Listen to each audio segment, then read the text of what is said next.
Bailes.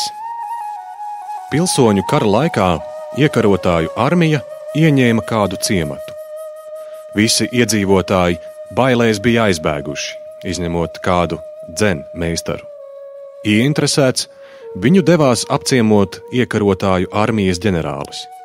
Vecais vīrs viņu sagaidīja pieklājīgi un ar cieņu, bet ne ar to padevīgo godbijību un pazemību, pie kādas ģenerālis bija pieradis. Karotājs izplūda dusmās. Tu muļķi, izraujot zobenu, viņš kliedza. Vai nesaproti, ka stāvi pretim vīram, kurš nemirkšķinot ne ar aci spēj iztriekt tev cauri zobenu? Vecais vīrs izskatījās gluži mierīgs. Un vai tu saproti, ar cieņu viņš atbildēja, ka stāvi pretim vīram, kurš spēj mirt, nepamirkšķinot ne ar aci? Dusmas.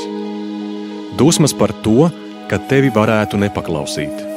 Tātad dusmas, kurām pamatā ir bailes. Ja būsim godīgi, tad kaut ko no šī iekarotāju ģenerāļa mēs saskatīsim arī katrs sevī. Ir tik daudz lietu pasaulē, no kurām mēs baidāmies. Bailes nebūt pietiekami labam, bailes tikt atmaskotam, bailes no vientulības, bailes no rītdienas, bailes pazaudēt darbu, bailes no tumsas. Tā varētu turpināt bezgalīgi. Mēs neviens sevi līdz galam nepazīstam, un nepazīstam arī savas bailes.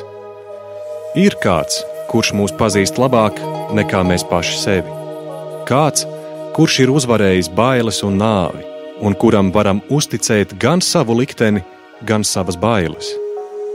Tā, lai gluži kā vecais vīrs varētu stāties pretim šīs pasaules briesmām, nemirkšķinot ne ar aci.